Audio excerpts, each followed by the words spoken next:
रूपांतरण करने में इधर इस सरकार ने बहुत रुचि ली है और ग्राम पंचायतों को विशेष अधिकार दिए गए हैं कि सबसे पहले जो क्षेत्र का विद्यालय होगा उस क्षेत्र के विद्यालय में जो मूलभूत सुविधाएं होंगी उन मूलभूत सुविधाओं को पूरा कराने में वो अपना योगदान देंगे।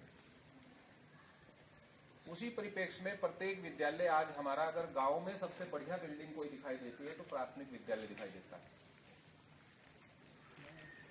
चाहे ब्लैक बोर्ड हो, चाहे फर्नीचर की व्यवस्था हो, चाहे टॉयलेट हो, बच्चों के बैठने की व्यवस्था हो, बच्चों के निःशुल्क पाठ्य पुस्तकें हो, बच्चों को स्वेटर वितरण हो, शूज हो, मोजा हो, ये सारी जितना भी सहयोग, जितनी भी सुविधाएं बच्चों को दी जा रही हैं वो किस लिए दी जा रही है।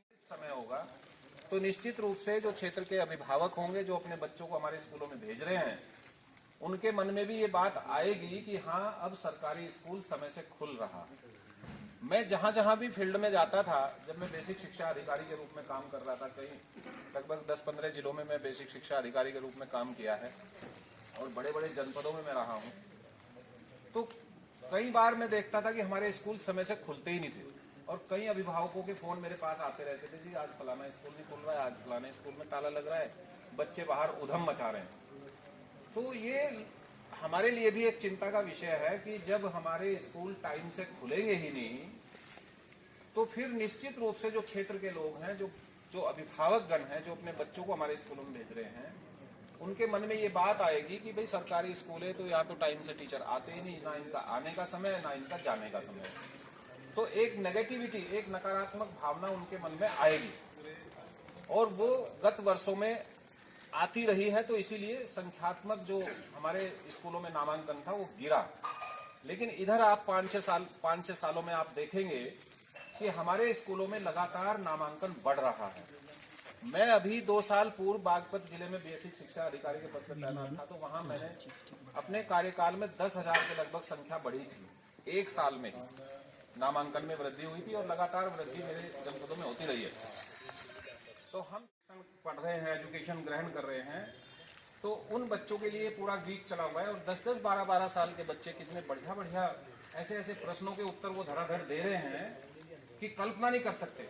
और उनसे जब पूछा जाता है कि वो क्या बनना चाहते हैं, क्या करना चाहते हैं जीवन में, तो उनकी उड़ान बहुत ऊंची है। मैं स्वयं जब देखता हूं उस कार्यक्रम को तो मेरे मन में आता है कि आज का बच्चा हमारा कितना सोच रहा है कि हम कल्पना भी नहीं कर सकते, उनके गार्जियंस कल्पना भी नहीं कर सकते कि उसकी क्या क्या सोच है और कितना उसके दिमाग में भरा पड़ा है।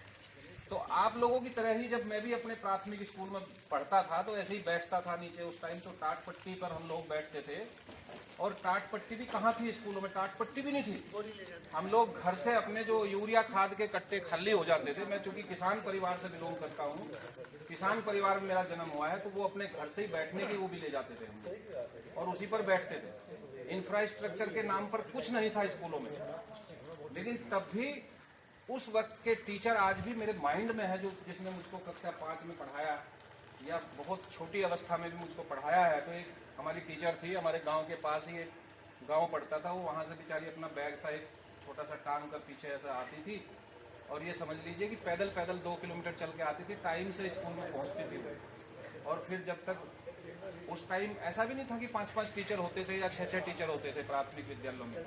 2 टीचर हैं तो 2 ही टीचर सारी क्लासों को घेर कर बैठते थे।